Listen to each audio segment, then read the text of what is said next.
Olá, seja muito bem-vindo para o nosso 41º dia de leitura bíblica e do catecismo, no nosso plano de leitura pelo Padre Mário Sartori, de Lemos em 365 dias.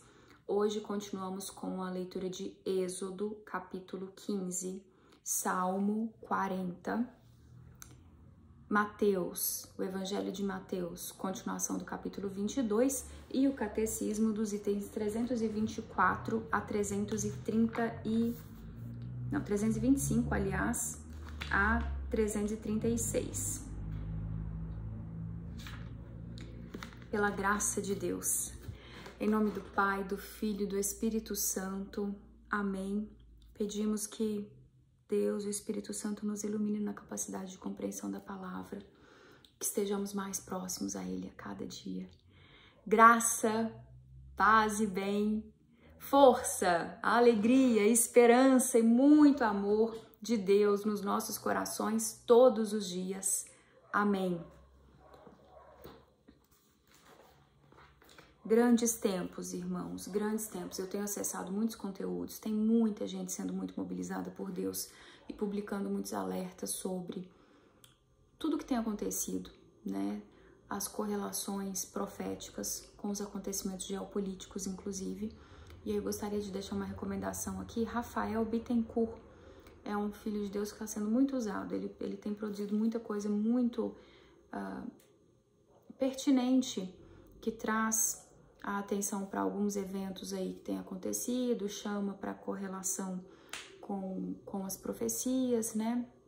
E basicamente todo tanto que a gente se dedicar e priorizar as coisas de Deus, o reino de Deus, neste momento é pouco, porque o que a gente está vivendo é o tempo, nós somos filhos de Deus, neste grande tempo anunciado há tanto, tá tudo acontecendo na nossa cara e muita gente ainda não desperta para isso e vivendo como se fosse mais um dia, sem considerar tudo do ponto de vista espiritual e profético apocalíptico. A gente precisa ter mais essa visão espiritual sobre tudo e ter um olhar de cumprimento profético sobre tudo que está acontecendo, as questões climáticas, geopolíticas. É tudo extremamente complexo, nos afeta, nós estamos espiritualmente sendo muito mobilizados, convidados, mas Deus não invade, Ele convida e nós temos a responsabilidade de resposta. Seguimos pela graça de Deus. E eu tenho sempre deixado algumas sugestões aqui nas descrições dos episódios. Recomendo muito que você sempre dê uma atenção para a descrição do episódio para ver se tem algum link lá. E aí aqui eu volto a falar em Brasil Paralelo, que é gente levantada por Deus. Se você ainda não está acessando, é para ontem, porque eles têm muito conteúdo que nos ajudam muito a tentar alertar para a guerra cultural que nos afeta no ponto de vista espiritual, que nos enfraquece espiritualmente, porque as narrativas mentirosas chegam aí muito palatáveis, muito com um discurso muito bonitinho, que pega nosso coração, pega gente de coração bom, mas a coisa é uma mentira e tem muita coisa que não é de Deus ali na base, que não é cristã. Então, sempre lembrando que o mal, essencialmente, ele mente, porque Deus é a verdade, o mal mente, e eles vêm mentindo com muita competência nos últimos tempos e enganando muitos corações. Então, é fundamental que nós nos empenhemos, tenhamos a atitude, a ação de buscar o que é de Deus e o que está chegando para a gente. Isso tudo que eu estou sugerindo aqui. Se você ainda não está assinando, vamos acordar. Se você puder colocar isso no seu orçamento, Brasil Paralelo é menos de R$20 por mês. É acessível para a maioria das pessoas que têm acesso à internet. Então, por favor, dê uma atenção para isso, é importante. Brasil Paralelo, Originais BP, é gente de Deus preparada para manifestar conteúdos que nos alertam para o que a gente tem que alertar e conseguir enxergar do que está aí hoje em dia. Para que nós estejamos mais fortalecidos, para nos blindarmos contra tanta mentira, né? e para que nós tenhamos mais repertório para sermos força de Deus, chegando em quem precisa ouvir e saber disso e receber esse alerta, porque nós temos essa responsabilidade de sermos luz para os irmãos. Não dá para a gente ficar no conforto do nosso lar, cuidando da nossa família, como se a responsabilidade cristã fosse só essa. Nós temos uma responsabilidade social com os irmãos. E é fato hoje, é muito perceptível como nós estamos egoístas, indispostos a sermos cristãos que vão além, cada um no seu quadrado tentando se garantir, né? É fato que a vida tá difícil, é fato que a vida tá pesada, é fato que é muita demanda. Os tempos são duros mesmo e todos nós somos muito cobrados em muitos aspectos, até por esse tanto de mentira que tá aí, porque de repente você tem que ser tudo, né, na vida, menos dentro da igreja, menos na presença de Deus, menos cristão. Você tem e deve tudo, você tem que provar tudo para todo mundo o tempo todo. Sucesso e disso para lá, um monte, né? Mas ser cristão, ser um exemplo, ter Jesus Cristo como o seu ídolo único e seguir o que ele determinou, isso não está sendo muito falado.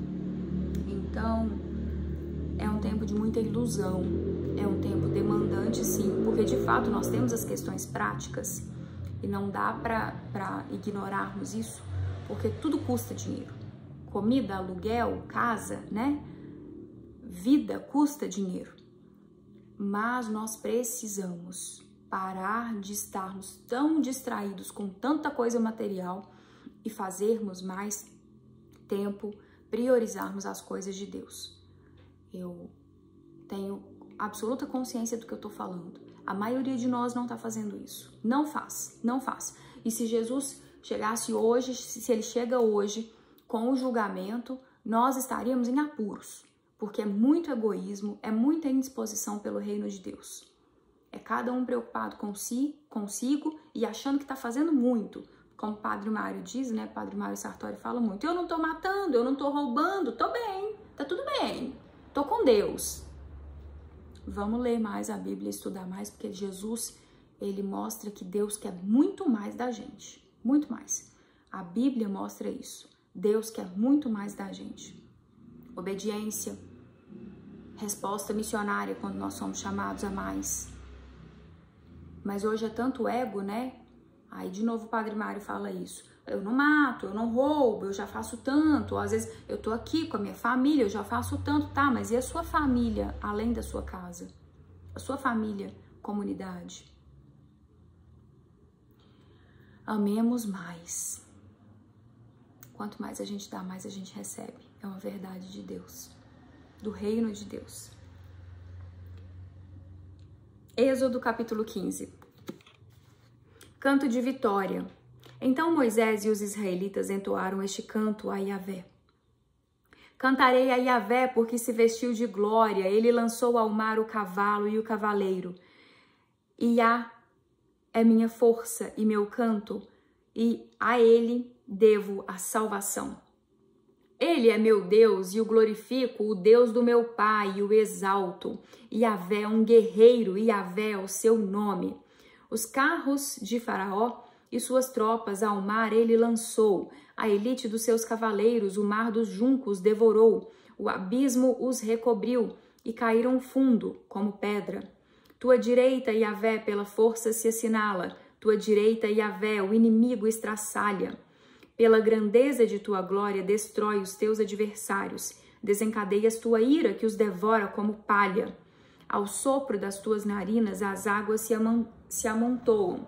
As ondas se levantam qual represa. E os abismos se retesam no coração do mar. O inimigo dissera, perseguirei, hei de alcançar. Despojos eu terei, a minha alma irá se alegrar. Tirarei a minha espada e minha mão o prenderá. O teu vento soprou e o mar os recobriu. Caíram como chumbo nas águas profundas. Quem é igual a ti, ó Yahvé, entre os deuses? Quem é igual a ti, ilustre em santidade, terrível nas façanhas, hábil em maravilhas. Estendeste a tua direita e a terra os engoliu. Levaste em teu amor este povo que redimiste e o guiaste com poder para a morada que consagraste. Os povos ouviram falar e começaram a tremer. Dores se espalharam no meio dos filisteus. E ficaram com medo os habitantes de Edom. Os chefes de Moabe, o terror os dominou. Todos cambaleiam os moradores de Canaã, e a eles sobrevém o terror e o tremor. O poder de teu braço os petrifica, até que passe o teu povo, ó Senhor, até que passe este povo que compraste. Tu os conduzirás e plantarás sobre a montanha, a tua herança, lugar onde fizeste, ó Yahvé, a tua residência, santuário, Senhor, que as tuas mãos prepararam. Yahvé reinará para sempre e eternamente. Pois quando a cavalaria de Faraó, com seus carros e os seus cavaleiros entraram no mar, Yahvé fez voltar sobre eles as águas do mar. Os israelitas, porém, caminharam a pé enxuto pelo meio do mar. Maria, a profetisa, irmã de Arão, tomou na mão um tamborim e todas as mulheres a seguiram com tamborins, formando coros de dança. E Maria lhes entoava. Até arrepiei, gente. Bênção. Cantai a Yahvé, pois de glória se vestiu. Ele jogou ao mar cavalo e cavaleiro. A caminhada no deserto. Moisés fez Israel partir do mar dos juncos. Eles se dirigiram para o deserto de Sur e caminharam 3 dias no deserto sem encontrar água. Mas quando chegaram a Mara, não puderam beber água de Mara, porque era amarga, por isso chamou-se Mara. O povo murmurou contra Moisés, dizendo: que havemos de beber? Moisés clamou a Yahvé, e Yahvé lhe mostrou um pedaço de madeira. Moisés o lançou na água, e a água se tornou doce. Foi lá que lhes fixou um estatuto e um direito. Foi lá que ele os pôs à prova. Depois ele disse: se ouvires atento a voz de Yahvé teu Deus, e fizeres o que é reto diante dos seus olhos, se deres ouvido aos seus mandamentos, e guardastes todas as tuas leis, nenhuma enfermidade virá sobre ti, das que enviei sobre os egípcios, pois eu sou Yahvé, aquele que te restaura. Então chegaram a Elim, onde havia 12 fontes de água e 70 palmeiras, e acamparam junto às águas. Amém.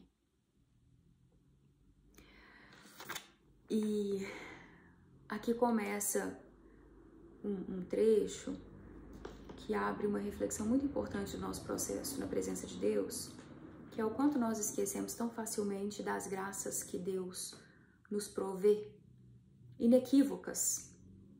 E logo mais ali na frente a gente já se esquece, já esmorece de novo e já reclama de novo e já perde a fé, né? Devemos ter mais fé e mais força, persistência e resiliência na presença de Deus e sempre agradecermos em absoluta confiança no amor de Deus, que Ele sempre sabe do que nós precisamos, Ele provê, Ele nos guia no alto da montanha, Ele provê. Lembrando Abraão, né? Quando a gente sobe a montanha e está na presença de Deus, Ele provê, de uma forma ou de outra. Amém. Salmo 40 agora. Estamos no dia 41. Salmo 40, ação de graças, pedido de socorro, do mestre de canto de Davi, Salmo. Esperei ansiosamente por Yahvé. Ele se inclinou para mim e ouviu o meu grito. Ele me fez subir da cova fatal, do brejo lodoso, colocou meus pés sobre a rocha, firmando meus passos. Pôs em minha boca um cântico novo, louvor ao nosso Deus. Muitos verão e temerão e confiarão em Yahvé.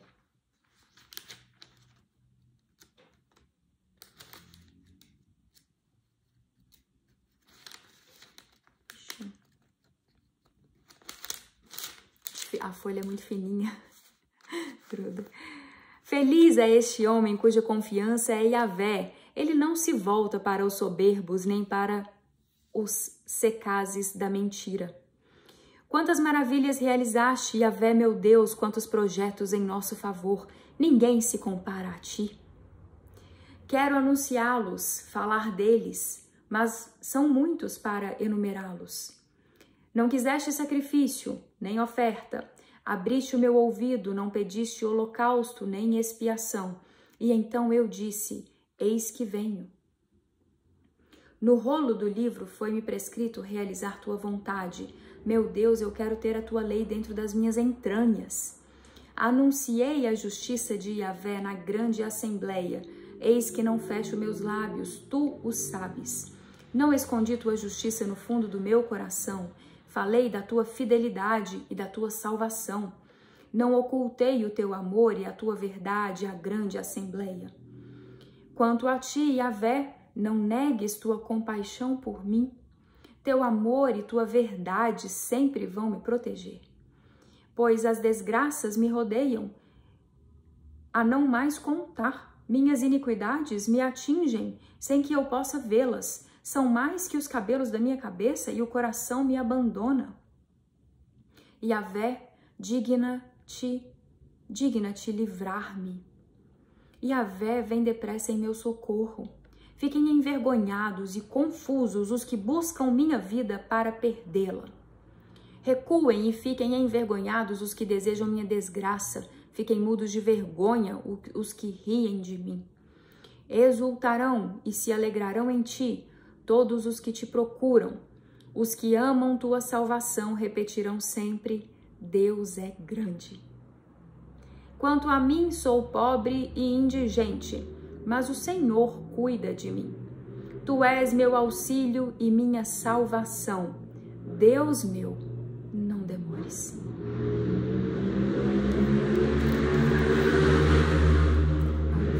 E aí, falando em não demores, a gente vai ler o Evangelho de Mateus e falar de Jesus. Perdi as contas das pessoas que me falaram, tá na hora de Jesus voltar, né? Ah, ele precisa voltar.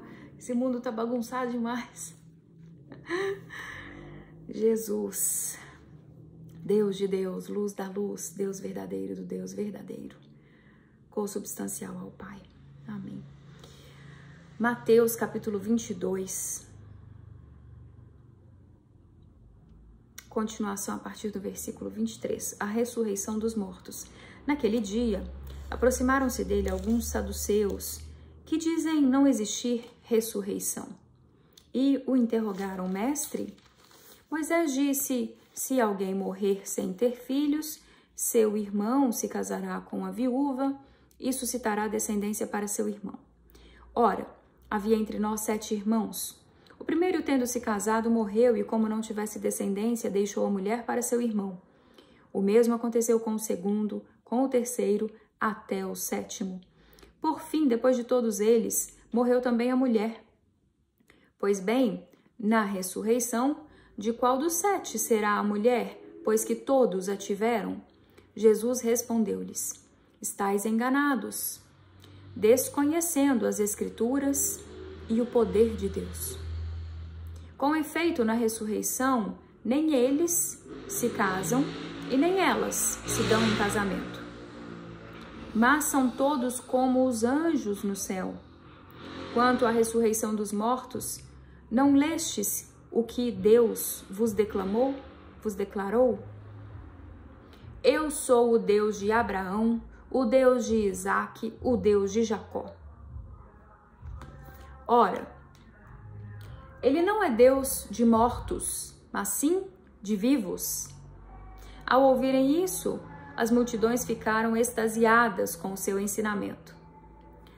O maior mandamento. Os fariseus, ouvindo que ele fechara a boca dos saduceus, reuniram-se em grupo e um deles, a fim de pô-lo à prova, perguntou-lhe, Mestre, qual é o maior mandamento da lei? Ele respondeu: amarás ao Senhor teu Deus de todo o teu coração, de toda a tua alma e de todo o teu espírito. Esse é o maior e o primeiro mandamento.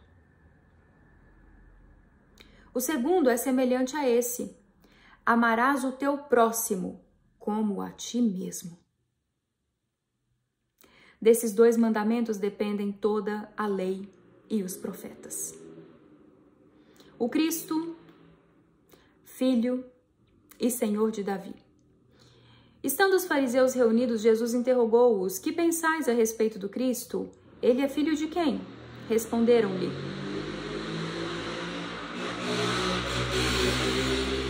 de Davi. Ao que Jesus lhes disse: como então Davi, falando sob inspiração, lhe chama Senhor ao dizer: o Senhor disse ao meu Senhor: senta-te à minha direita até que eu ponha os teus inimigos debaixo dos teus pés. Ora, se Davi o chama Senhor, como pode ser seu filho? E ninguém podia responder-lhe nada, e a partir daquele dia ninguém se atreveu a interrogá-lo. Finalizamos o capítulo 22 de Mateus. Seguimos agora para a leitura do Catecismo, mas antes eu vou recitar o Salmo 117, que é o nosso convite ao louvor. Aleluia! Louvai Yahvé nações todas, glorificai-o todos os povos, pois seu amor é forte e sua verdade é para sempre. Amém. Agora, a leitura do Credo na versão símbolo niceno-constantinopolitano, que é um clamor, um atestado, uma pronúncia da nossa fé no que Deus nos revelou até então. Creio em um só Deus, Pai Todo-Poderoso, Criador do céu e da terra, de todas as coisas visíveis e invisíveis. Creio em um só Senhor, Jesus Cristo, Filho unigênito de Deus, nascido do Pai antes de todos os séculos, Deus de Deus, luz da luz, Deus verdadeiro de Deus verdadeiro, gerado, não criado, consubstancial ao Pai. Por ele todas as coisas foram feitas e por nós, homens, e para a nossa salvação desceu dos céus. E encarnou pelo Espírito Santo no seio da Virgem Maria e se fez homem. Também por nós foi crucificado sob Pôncio Pilatos, padeceu e foi sepultado. Ressuscitou ao terceiro dia, conforme as Escrituras, e subiu aos céus, onde está sentado à direita do Pai. E de novo há de vir em sua glória, para julgar os vivos e os mortos, e o seu reino não terá fim. Creio no Espírito Santo, Senhor que dá a vida, e procede do Pai e do Filho, e com o Pai e o Filho é adorado e glorificado, ele que falou pelos profetas. Creio na Igreja una, santa, católica e apostólica. Professo um só batismo para a remissão dos pecados, e espero a ressurreição dos mortos e a vida do mundo que há de vir. Amém. E a cada atitude nossa, disposição, por proclamarmos as verdades de Deus, nós estamos em adoração. Nós estamos nos colocando na presença de Deus em adoração, em louvor ao que Deus nos revelou como verdade. Uma oração dessa é poderosa demais, gente. Amém. Parágrafos 325 a 336. O céu e a terra. Lembrando que a gente está nos últimos dias lendo o que são as explicações do credo que nós professamos, né? Dessa fé que nós professamos. Nessas explicações lindíssimas que enobrecem tanto a nossa compreensão, né? Do que a gente está diariamente afirmando ali na missa, nas nossas orações. vale muito a pena a leitura do catecismo. Eu tô emocionada porque edifica muito a nossa fé. O repertório é muito importante, né? O conhecimento é muito importante, nos eleva na capacidade de compreensão do que nós, às vezes intuitivamente, por força espiritual do Espírito Santo, o que nós manifestamos. Mas quando a gente tem isso de uma forma mais elaborada, em texto, com conceitos, com análises, a coisa fica ainda mais ampla, toma uma dimensão ainda maior, né? Mais bonita, nos fortalece ainda mais. Então, se você está gostando, compartilhe aí com outras pessoas, não perca a oportunidade de convidar. Pode ser o que alguém está precisando para se conectar mais a Deus. O céu e a terra. O símbolo dos apóstolos professa que Deus é o criador do céu e da terra, e o símbolo niceno-constantinopolitano explicita do universo visível e invisível. O que é muito importante a gente lembrar nesse momento, né? Porque as pessoas estão excessivamente materialistas e sem temência a Deus, sem lembrar que existe um Deus ao qual nós devemos honrar, muito sem nem conhecer, ou sem acreditar que existe inferno. Seguindo. Na Sagrada Escritura, a expressão céu e terra significa tudo aquilo que existe, a criação inteira. Indica também o nexo no interior da criação que, ao mesmo tempo, une e distingue céu e terra. A terra é o mundo dos homens, o céu ou os céus pode designar o firmamento, mas também o lugar próprio de Deus, vosso Pai nos céus, citação de Mateus 5. E por consequência também o céu, que é a glória escatológica. Enfim, a palavra céu indica o lugar das criaturas espirituais, os anjos que estão ao redor de Deus. A profissão de fé do Quarto Concílio de Latrão afirma que Deus criou conjuntamente do nada, desde o início do tempo, ambas as criaturas, a espiritual e a corporal, isto é, os anjos e o mundo terrestre. Em seguida, a criatura humana, que tem algo de ambas, por compor-se de espírito e de corpo. Os anjos. A existência dos anjos, uma verdade de fé. A existência dos seres espirituais não corporais, que a Sagrada Escritura chama habitualmente de anjos, é uma verdade de fé. O testemunho da Escritura a respeito é tão claro quanto a unanimidade da tradição. Quem são os anjos? Santo Agostinho diz a respeito deles: Angelus offici nomen est non naturae. Aí continua aqui em, acho que é latim, não sei que língua é essa, gente, deixa eu vir direto para a tradução. Anjo, entre parênteses, mensageiro. Anjos trazem mensagens de Deus.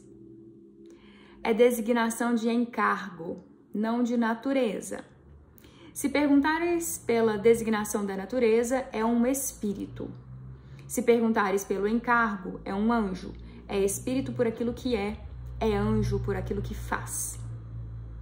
Por todo o seu ser, os anjos são servidores e mensageiros de Deus. Servidores e mensageiros. Porque contemplam sem cessar a face do meu Pai que está nos céus. Citação de Mateus capítulo 18. São heróis fortes que executam suas ordens, obedecendo sua palavra. Citação de Salmo capítulo 103. Como criaturas puramente espirituais, são dotadas de inteligência e de vontade, são criaturas pessoais e imortais. Superam em perfeição todas as criaturas visíveis, disto dá testemunho o brilho de sua glória. Cristo com todos os seus anjos.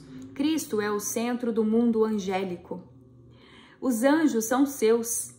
Quando o Filho do Homem vier em sua glória, acompanhado de todos os anjos, Mateus capítulo 25. E eu lembro que Apocalipse também, Jesus cita, no primeiro capítulo de Apocalipse, ele cita os 7 espíritos que estão na presença de Deus, que são anjos. Tobias, livro de Tobias, capítulo 12, versículo 15, o anjo Rafael, que estava numa missão encarnado, ele fala: eu sou um dos 7 que atende ao trono de Deus, que está na presença de Deus. São seus porque foram criados por e para ele. Pois é nele que foram criadas todas as coisas no céu e na terra, os seres visíveis e os invisíveis, tronos, dominações, principados, potestades. Tudo foi criado por ele e para ele. Citação de Colossenses capítulo 1. São seus mais ainda porque ele os fez mensageiros de seu projeto de salvação. Não são todos eles espíritos servidores enviados a serviço daqueles que deverão herdar a salvação? É uma pergunta, eu vou ler novamente. Não são todos eles espíritos servidores enviados a serviço daqueles que deverão herdar a salvação? Hebreus capítulo 1.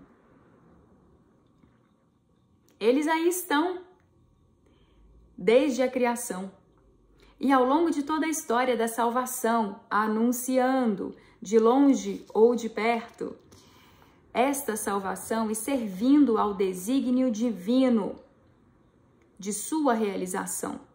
Fecham o paraíso terrestre, protegem Lot, salvam Agar e seu filho, seguram a mão de Abraão, comunicam a lei, por seu mistério conduzem o povo de Deus, anunciam nascimentos e vocações. Assistem os profetas, citando-se apenas alguns exemplos. Por fim, é o anjo Gabriel que anuncia o nascimento do precursor e do próprio Jesus.